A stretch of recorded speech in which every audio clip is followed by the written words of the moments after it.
Hello दोस्तों, जियो गुरुजी classes में आपका स्वागत है। मैं रोहित शर्मा, सब्जेक्ट अपना ज्योग्राफी। देखिए आज का टॉपिक है हमारे पास में नए एकीकृत लोहा इस्पात संयंत्र से ही संबंधित है, लेकिन इसमें एक बात जोड़ना चाहूँगा कि स्वतंत्रता प्राप्ति के बाद में विदेशी सहयोग से ये लोहा इस्पात उद्योग बने थे और ये कुल मिला के आपके 5-7 के करीब ये लोहा इस्पात संयंत्र है जो कि विदेशी सहयोग से बाहर का जो पैसा है, देशों का पैसा है, इन संयंत्रों में लगा और ये आज संचालित है। ठीक है, टॉपिक डालेंगे अपन, क्या डालेंगे? स्वतंत्रता प्राप्ति के बाद विदेशी सहयोग से संचालित नए एकीकृत लोहा इस्पात संयंत्र। ठीक है, इसी टॉपिक पे आज हम चर्चा करेंगे। वो कौन कौन से लोहा इस्पात संयंत्र है जो कि विदेशी सहयोग से स्थापित किया गया। देखिए सबसे पहला जो है वो है राउरकेला इस्पात संयंत्र। ठीक है, राउरकेला इस्पात संयंत्र जो है वो स्थापित किया गया था उड़ीसा के अंदर। अभी मैं शॉर्ट में बता रहा हूं आपको। ठीक है, सेकंड नंबर पे जो है वो है भिलाई। ठीक है, भिलाई इस्पात संयंत्र जो कि आपके किस स्टेट से संबंधित है? छत्तीसगढ़ से। ठीक है, छत्तीसगढ़। तीसरे नंबर पे जो आता है वो इस्पात संयंत्र है दुर्गापुर। ठीक है, दुर्गापुर इस्पात संयंत्र। और आपको मैं बता दूं ये जो है दुर्गापुर, ये आपके पश्चिमी बंगाल से संबंधित है, पश्चिमी बंगाल। ठीक है, और चौथे नंबर पे आता है वो है बोकारो इस्पात संयंत्र। ये जो है आपके झारखंड से संबंधित है। ठीक है, और पांचवें नंबर पे अन्य इस्पात संयंत्र की बात करेंगे जिसमें 3 नए संयंत्र स्थापित किए गए थे। ठीक है, इन तीनों के बारे में बताएंगे जब ये टॉपिक आएगा। तो सबसे पहले हम डालेंगे राउरकेला इस्पात संयंत्र। आपको मैं बता दूं थोड़ा सा शॉर्ट में कि जो आपके ये 3 बिंदु है आपके कौन कौन से, राउरकेला, भिलाई और दुर्गापुर, ये जो संयंत्र थे ये आपके द्वितीय पंचवर्षीय योजना। ठीक है, द्वितीय पंचवर्षीय जो योजना लागू की गई थी उस समय, अब वो कौन सा समय था? 1956 से लेके 57 का टाइम था। और इसमें इस पंचवर्षीय योजना में विदेशी सहयोग मिला था। ठीक है, विदेशी सहयोग, और इसी सहयोग से ये 3 आपके संयंत्र स्थापित किए गए। बाकी ये दोनों भी विदेशी सहयोग से थे। ये आपके द्वितीय पंचवर्षीय योजना के तहत इन इस्पात संयंत्रों की स्थापना की गई थी।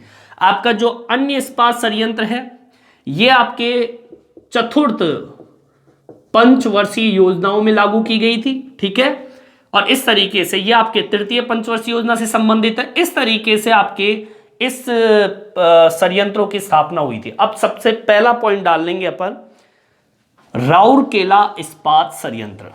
सबसे पहला पॉइंट डाल लीजिए आप लोग। अब देखिए एक एक करके इनके बारे में चर्चा करेंगे। सबसे पहले हम राउरकेला को लेते हैं। देखिए राउरकेला, भिलाई और दुर्गापुर इस्पात संयंत्र ये सभी सार्वजनिक सेक्टर संयंत्र माने जाते हैं। ठीक है, हिंदुस्तान स्टील लिमिटेड जिसे हम HSL कहते हैं, इसके अधिकार क्षेत्र के अंदर ये सब थे। 1773 के अंदर इन संयंत्रों के ऊपर प्रबंधन का काम शुरू किया स्टील अथॉरिटी ऑफ इंडिया। ठीक है, इसकी स्थापना के बाद में ये तीनों जो मैंने बताया आपको, राउरकेला, भिलाई और दुर्गापुर, मैं इसको मेंशन कर देता हूं, आप उतार लीजिए। ठीक है, इस पॉइंट को बाद में डालेंगे अपन, पहले आप इसको बिंदु को उतार लीजिए। क्या लिखेंगे? यहां से आप शुरुआत करते हैं। स्वतंत्रता के प्राप्ति के बाद विदेशी सहयोग से कौन कौन से इस्पात संयंत्र लगाए गए, तो यहां से आप शुरू करेंगे। क्या? एक तो राउरकेला, ठीक है, एक आपका भिलाई, और एक आपका दुर्गापुर। ठीक है, जो मैंने अभी बताया आपको, ये तीनों षड्यंत्र जो है, ये षड्यंत्र एक तो द्वितीय पंचवर्षीय योजना के तहत, ठीक है, द्वितीय पंचवर्षीय योजना में विदेशी सहयोग से स्थापित किया गया। पहली लाइन तो आपको ये लिखनी है। दूसरी लाइन आपको क्या लिखनी है, इन जितने भी ये जो सार्वजनिक सेक्टर है, इनके ऊपर नियंत्रण किसका था, हिंदुस्तान स्टील लिमिटेड का। ठीक है, ये सभी सार्वजनिक षड्यंत्रों पर हिंदुस्तान स्टील, ठीक है ना, हिंदुस्तान स्टील लिमिटेड, इसको कई बार शॉर्ट नेम में भी पूछा जाता है HSL, ठीक है, के अधिकार क्षेत्र में था बाद में। ठीक है, बाद में, वो बाद में कब, 1773 में, 1773 में इस या इन षड्यंत्रों का प्रबंधन कार्य कौन सा, मैंने किसको बताया, मैंने स्टील अथॉरिटी ऑफ इंडिया। ठीक है, स्टील अथॉरिटी ऑफ इंडिया ने अपने अधिकार में ले लिया। मतलब ये कि पहले तो हिंदुस्तान स्टील लिमिटेड के अधिकार क्षेत्र में था, उसके बाद में अथॉरिटी ऑफ इंडिया, जो कि आपके स्टील अथॉरिटी ऑफ इंडिया की जब स्थापना हुई, इस स्थापना के बाद में यह अधिकार किसके अंडर चला गया, स्टील अथॉरिटी ऑफ इंडिया के अंडर में चला गया। ठीक है, ये तो कहानी हुई 3 बिंदुओं की। अब मैं शुरुआत करता हूं पहले बिंदु की, राउरकेला की। ठीक है, राउरकेला इस्पात षड्यंत्र की। अब देखिए, राउरकेला इस्पात षड्यंत्र जो है, ये किसके सहयोग से स्थापित हुआ था, तो मैं आपको बता दूं, यह षड्यंत्र जर्मनी के सहयोग से 1959 के अंदर उड़ीसा के सुंदरगढ़ जिले में स्थापित किया गया था। ठीक है, लिखेंगे अपन, यह षड्यंत्र जर्मनी के सहयोग से, ठीक है, सन कौन सा बताया मैंने आपको, 1959 में। आगे बार सन में कई बार एग्जाम में पूछा भी जाता है कि राउरकेला इस्पात षड्यंत्र किसके सहयोग से और कब स्थापित किया गया। ठीक है, तो हम लिखेंगे यह षड्यंत्र जर्मनी के सहयोग से 1959 में उड़ीसा के कौन सा क्षेत्र, सुंदरगढ़ जिले में, सुंदरगढ़ जिले में स्थापित किया गया था। ठीक है, अब आगे सुनिए इसके बारे में। देखिए, राउरकेला षड्यंत्र जो है, इस षड्यंत्र को कच्चा माल वाला जो क्षेत्र है उसके ही निकट स्थापित किया गया। अब क्यों किया गया, क्योंकि परिवहन मूल्य जो है वो क्या हो जाए, शून्य हो जाए। ठीक है, इस षड्यंत्र को कच्चे माल वाले क्षेत्रों में स्थापित किया गया, क्योंकि परिवहन मूल्य को शून्य करना चाहते थे। यही कारण था इनको कच्चे माल वाले क्षेत्रों में स्थापित कर दे, भाई आने जाने का जो खर्च है वो क्या हो जाए, शून्य हो जाए। ठीक है, चलिए यहां तक आप उतार लीजिए, फिर हम इसके आगे लिखेंगे। ठीक है, उतार लीजिए एक बार आप। अब देखिए, अब हम बात करेंगे इस षड्यंत्र के अंदर कहां से तो पानी मिलता है, कहां से इसको बिजली मिलती है? तो मैं बता दूं, इस संयंत्र को कोयले की बात करते हैं सबसे पहले। तो इस संयंत्र को कोयला, अब कोयला कहां से मिलता है? कोयला मिलता है आपको झरिया, ठीक है, और झरिया पड़ता है कहां पर? झारखंड के अंदर। झारखंड से कोयला कहां से मिल रहा है? झरिया, झारखंड से। लोहा कहां से मिल रहा है? सुनिए, लोहा अयस्क, ठीक है, लोहा अयस्क मिल रहा है इसको सुंदरगढ़ और केंदुझर से। सुंदरगढ़ व केंदुझर से, ठीक है। कोयला मिल रहा है झरिया झारखंड से, लोहा अयस्क मिल रहा है केंदुझर और सुंदरगढ़ से, ठीक है। और सुनिए आगे की ओर, विद्युत भट्टियों के लिए विद्युत शक्ति कहां से मिल रही है? मतलब बिजली, हीराकुंड परियोजना से, ठीक है। विद्युत भट्टियों के लिए विद्युत शक्ति हीराकुंड परियोजना से। आगे बात समझ में, हीराकुंड परियोजना से विद्युत शक्ति मिल रही है इसको। जल कहां से मिल रहा है? सुनिए, जल मिल रहा है आपके कोइल और शंख नदियों से, ठीक है। कोइल व शंख नदियों से। क्लियर, समझ में आ गई बात? इस तरीके से आपका ये राउरकेला इस्पात संयंत्र कंप्लीट होता है। सीधी सी बात है, जर्मनी के सहयोग से 1959 में उड़ीसा के सुंदरगढ़ जिले में स्थापित किया। संयंत्र कच्चे माल वाले क्षेत्रों में स्थापित किया गया। क्यों किया गया? क्योंकि वो परिवहन शून्य लागत करना चाहते थे। कोयला मिला झरिया झारखंड से, लोहा मिला सुंदरगढ़ केंदुझर से, विद्युत भट्टियों को विद्युत शक्ति मिली हीराकुंड परियोजना से, ठीक है, और जल मिला कोई व शंख नदियों से प्राप्त होता है। यहां तक आप उतार लीजिए। अब देखिए दूसरा पॉइंट डालेंगे अपन। दूसरा कौन सा पॉइंट बताया था मैंने आपको? भिलाई इस्पात संयंत्र। अब मैं आपको बता दूं, भिलाई इस्पात संयंत्र जो है वो रूस के सहयोग से, किसके सहयोग से? रूस के सहयोग से 1959 के अंदर ही स्थापित किया गया था। छत्तीसगढ़ में दुर्ग जिले के अंदर इसे स्थापित किया गया था, ठीक है। लिखेंगे, इस संयंत्र को 1959 में रूस के सहयोग से, कहां पर बताया? कौन सा स्टेट? छत्तीसगढ़। छत्तीसगढ़ के दुर्ग जिले में स्थापित किया गया। ये तो बात हुई किसके सहयोग से और कहां पर और कब? 1959 में रूस के सहयोग से छत्तीसगढ़ के अंदर दुर्ग जिले में इसको स्थापित किया गया।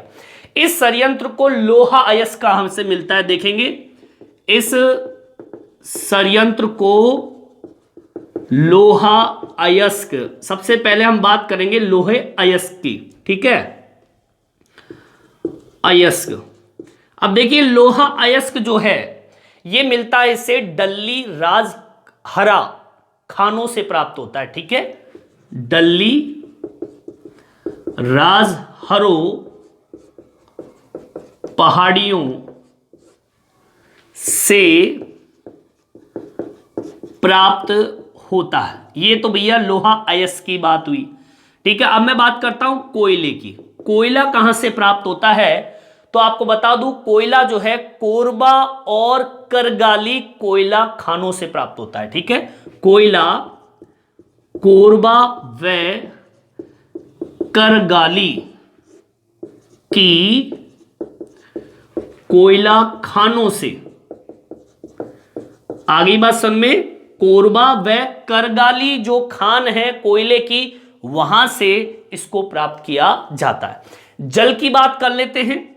जल कहां से प्राप्त होता है? तो भैया बता दूं आपको मैं, जल जो है यह प्राप्त होता है तेंदुला बांध से, ठीक है। तेंदुला बांध है, बांध से इसे प्राप्त किया जाता है। क्लियर? आगे बात समझ में, ठीक है। विद्युत शक्ति, विद्युत शक्ति जो है लिख देते हैं विद्युत शक्ति, विद्युत शक्ति प्राप्त की जाती है, इसे प्राप्त करते हैं कहां से? कोरबा ताप शक्ति ग्रह से। ठीक है, कोरबा ताप ग्रह शक्ति से। तो यहां से इसको कच्चा माल प्राप्त होता है। ठीक है, इस संयंत्र को कहां पर स्थापित किया गया तो मैं बता दूं, यह संयंत्र जो है कोलकाता, मुंबई और दिल्ली जो रेल मार्ग है वहां पर यह स्थित है। ठीक है, यह संयंत्र एक आपका दिल्ली, एक आपका कोलकाता, ठीक है, दो राज्य तो ये, और एक आपका कौन सा? मुंबई के रेल मार्ग पर स्थित है। ठीक है, और एक लाइन और है, सुनिए, यहां उत्पादित जो इस्पात है, मतलब इस संयंत्र के अंदर जो भी लोहा इस्पात तैयार होता है, इसका अधिकांश भाग जो है विशाखापट्टनम में स्थित हिंदुस्तान शिप यार्ड के अंदर चला जाता है। इसका उपयोग वहां सर्वाधिक होता है। लिखेंगे यहां पर, यहां उत्पादित इस्पात का अधिकांश भाग विशाखापट्टनम के हिंदुस्तान शिपयार्ड में चला जाता है।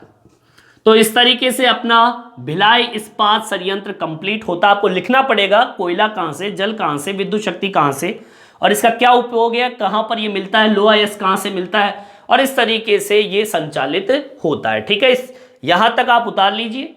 देखिए तीसरा पॉइंट डालेंगे अपन, तीसरा बिंदु डालिए, दुर्गापुर इस्पात संयंत्र। देखिए दुर्गापुर इस्पात संयंत्र है वो स्थापित हुआ था यूनाइटेड किंगडम की सरकार के सहयोग से 1962 के अंदर पश्चिमी बंगाल में स्थापित किया गया था। ठीक है, लिखेंगे अपन, इस संयंत्र को यूनाइटेड किंगडम के सहयोग, ठीक है, यूनाइटेड किंगडम के सहयोग से 1962 के अंदर पश्चिमी बंगाल में स्थापित किया गया था। यह तो बात हुई भाई कब और किसके सहयोग से स्थापित किया गया था। अब देखिए इसका उत्पादन भी इस समय ही प्रारंभ हुआ था 1962 के अंदर ही। इस संयंत्र को रानीगंज और झरिया कोयला पेटी जो है वहां पर स्थित किया गया। ठीक है, लिखेंगे, इस संयंत्र को झरिया, वह कौन सा भाग बताया मैंने, रानीगंज, रानीगंज कोयला पेटी में स्थित किया गया। ठीक है, जिससे आसानी इसको क्या मिल सके, कोयला मिल सके। तो ये बात तो कोयले की हो गई भाई, कोयला कहां से प्राप्त हुआ, इसको झरिया और रानीगंज से कोयला प्राप्त हो गया। लोहा अयस्क कहां से प्राप्त हुआ तो सुनिए, लोहा अयस्क प्राप्त हुआ है, लोहा अयस्क इस संयंत्र को नोआ मंडी से, ठीक है, कहां से प्राप्त हुआ, नोआ मंडी से। ठीक है, और सुनिए, जल विद्युत शक्ति, जल विद्युत शक्ति की बात करूं, मतलब बिजली की बात करें, और अगर मैं बात करूं जल की, तो ये दोनों चीज प्राप्त हुई है दामोदर घाटी। आप नाम सुना होगा आप लोगों ने, दामोदर घाटी कॉरपोरेशन, ठीक है, इसका शॉर्ट नेम अगर हम बात करें डीवीसी, डीवीसी से प्राप्त होता है। और आपको एक और बात बता दूं मैं, ये जो षड्यंत्र है दुर्गापुर कोलकाता दिल्ली रेल मार्ग पर स्थित है। ठीक है, लिखेंगे अपन दुर्गापुर, जो कि आपके कहां पर स्थित है, कोलकाता में, और साथ में दिल्ली से आने वाला रेल मार्ग पर स्थित है। क्लिक, ये आपकी बात हुई किसकी, दुर्गापुर की, जिसमें बता दिया मैंने आपको यूनाइटेड किंगडम के सहयोग से 1962 के अंदर पश्चिम बंगाल में स्थापित किया गया। कोयला इसको मिला कहां से, रानीगंज झरिया से। लोहा यस्क मिला इसको नोवा मंडी से। जल विद्युत शक्ति और जल मिला दामोदर घाटी कॉरपोरेशन डीवीसी से। और आपका दुर्गापुर कोलकाता दिल्ली रेल मार्ग पर ये आपका षड्यंत्र उपस्थित है। ठीक है, यहां तक आप उतार लीजिए। देखिए चौथा बिंदु डालेंगे अपन अब, बोकारो, बोकारो इस्पात षड्यंत्र की। अब देखिए किसके सहयोग से बना और कब बना, तो यह सहयोग था रूस का 1964 में। ठीक है, इस षड्यंत्र की स्थापना 1964 में रूस के सहयोग से बोकारो, बोकारो में स्थापित किया गया। और आपको पता है बोकारो कहां स्थित है, तो मैं लिख देता हूं यहां पे, झारखंड के अंदर। ठीक है, झारखंड के अंदर बोकारो उपस्थित है। और बोकारो का जो सहयोग था वो किसने किया, रूस ने 1964 के अंदर, और उसी के सहयोग से ये स्थापित हुआ।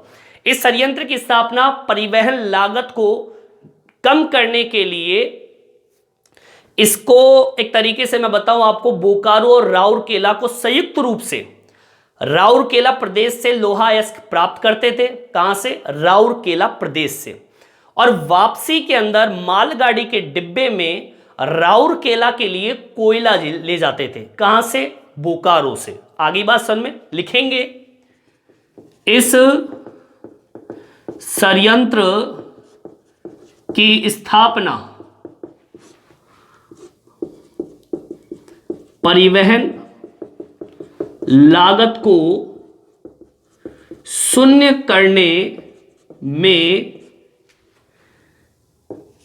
किया गया, जहां एक आपका रानीगंज, ठीक है, और दूसरा कौन सा क्षेत्र बताया मैंने आपको, सॉरी राउरकेला, सॉरी एक आपका राउरकेला, और दूसरा बताया मैंने बोकारो के समीप स्थापित किया। ठीक है, जिससे क्या फायदा हुआ सुनिए। इससे जाते वक्त, तो क्या बोला मैंने, बोकारो राउरकेला को संयुक्त रूप से स्थापित, मतलब यहां पर स्थापित किया।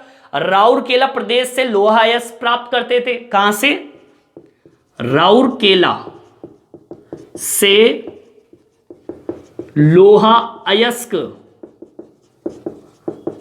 प्राप्त करते थे। ठीक है, दोनों क्षेत्र राउरकेला और बोकारो, राउरकेला से क्या प्राप्त करते थे, लोहा अयस्क। पहली चीज बताई मैंने। दूसरी चीज क्या बताई, जब वापसी के अंदर जब ट्रेन जाती थी तो राउरकेला के लिए बोकारो से कोयला लेके जाते थे। क्या लेके जाते थे, कोयला। ठीक है, लिखेंगे वापसी में मालगाड़ी के डिब्बे में बोकारो से कोयला राउरकेला के लिए लेके जाते थे। क्लियर, यहां तक समझ में आ गया आप लोगों को। देखिए कच्चा माल बोकारो के 350 किलोमीटर के दायरे के अंदर ही प्राप्त हो जाता है बोकारो को। ठीक है, कच्चा माल बोकारो को 350 किलोमीटर की परिधि से प्राप्त हो जाता है। मतलब ज्यादा भटकने की जरूरत नहीं है। 350 किलोमीटर का जो दायरा है आसपास का, वहां से इसको कच्चा माल प्राप्त हो जाता है बोकारो को। बोकारो इस्पात संयंत्र को कच्चा माल 350 किलोमीटर के दायरे से ही मिल जाता है। और साथ में जल और जल विद्युत दामोदर घाटी कॉरपोरेशन से प्राप्त होता है, डीवीसी जिसे हम बोलते हैं। जल व जल विद्युत दामोदर घाटी परियोजना से प्राप्त हो जाता है, जिसे हम दामोदर घाटी कॉरपोरेशन के नाम से इसको जानते हैं। वहीं से इसको जल भी मिल जाता है और बिजली भी प्राप्त हो जाती है। ठीक है, तो ये अपना बोकारो इस्पात संयंत्र कंप्लीट होता है। इसे आप यहां तक उतार लीजिए। ये आखिरी बिंदु की बात करते हैं। पांचवा बिंदु क्या कहता है अपना? अन्य इस्पात संयंत्र की बात कर लेते हैं। और मैं बता दूं, ये आई थी चतुर्थ पंचवर्षीय योजना के अंतर्गत। इसके अंदर विदेशी सहयोग मिला और यहां पर 3 संयंत्र स्थापित हुए थे। कितने? 3 संयंत्र स्थापित हुए। और बता दूं आपको, तीनों के तीनों कहां पर है? दक्षिणी भारत में ये संयंत्र स्थापित है। चलिए अब बात कर लेते हैं वो संयंत्र कौन से हैं। सबसे पहला संयंत्र है विशाखापट्टनम में। ठीक है, कहां पर? विशाखापट्टनम। कहां पर है ये विशाखापट्टनम? आंध्र प्रदेश में। ठीक है, अब कौन सा संयंत्र स्थापित हुआ? उसका नाम क्या है? विजाग इस्पात संयंत्र। विजाग इस्पात संयंत्र। और ये विजाग इस्पात संयंत्र जो है, ये इसकी शुरुआत हुई थी 1992 के अंदर। ठीक है, इसकी शुरुआत 1992 में हुई। ठीक है, और ये स्थापित हुआ था पतन के पास में। मतलब पतन का मतलब होता है बंदरगाह। ठीक है, इसकी स्थिति पतनों के करीब है, जिसका लाभ इसको मिला। क्लियर? यहां तक आपके समझ में आ गया होगा। सेकंड नंबर पे जो है वो है विजय इस्पात संयंत्र। विजय इस्पात संयंत्र, जिसे हम बोलते हैं हॉसपेट। हॉसपेट, जो कि आपके कहां मौजूद है? ये इंपॉर्टेंट है। ये है कर्नाटक के अंदर। कर्नाटक में ये मौजूद है। और मैं बता दूं, स्वदेशी तकनीकी के उपयोग यहां पर होते हैं। ठीक है, स्वदेशी तकनीकी का उपयोग होता है यहां पर। ठीक है, और सुनिए इसकी विशेषता इस इस्पात संयंत्र की। तो सुनिए, इस इस्पात संयंत्र के आसपास का जो क्षेत्र है, वहां से ही लोहा अयस्क मिल जाता है और चूना पत्थर का उपयोग भी ये लोग कर लेते हैं। ठीक है, इस संयंत्र के आसपास के क्षेत्रों से एक तो लोहा अयस्क व चूना पत्थर मिलता है। ठीक है, यहीं से इसको प्राप्त कर लिया जाता है, चूना पत्थर और लोहा अयस्क को। ठीक है, चलिए ये बात हुई 2 बिंदुओं की। और एक बिंदु और है सेलम, जो कि तमिलनाडु का इस्पात संयंत्र है। इसको भी हम मेंशन करेंगे, लिखेंगे अपन। तीसरा पॉइंट डाल लेंगे, इसे उतार लीजिए आप लोग। चलिए तीसरा पॉइंट डालते हैं अपन, सेलम के नाम से है। तीसरा बिंदु डाल लीजिए सेलम। और सेलम कहां पर मौजूद है? सेलम है तमिलनाडु में। लिखेंगे तमिलनाडु और पूरा पॉइंट डालेंगे इस्पात संयंत्र। चलिए इसकी बात कर लेते हैं। देखिए, ये इस्पात संयंत्र 1982 में चालू किया था। कब चालू किया था? 1982 में चालू। ठीक है। दूसरी चीज, इसके अलावा देश के विभिन्न भागों के अंदर 206 इससे भी अधिक इकाइयां छोटी इस्पात मिलें स्थापित है।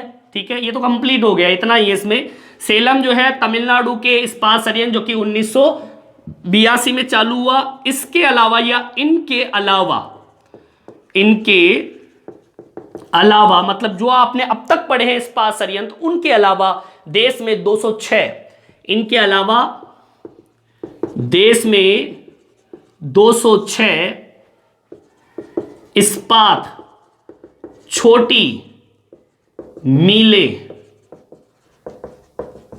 स्थापित है।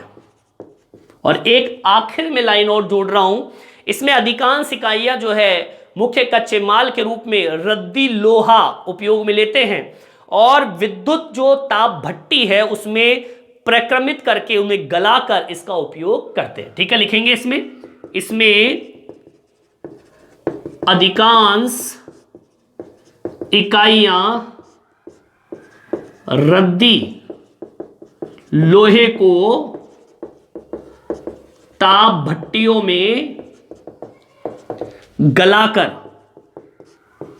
या कह दीजिए प्रक्रमित करके उपयोग में लेते हैं।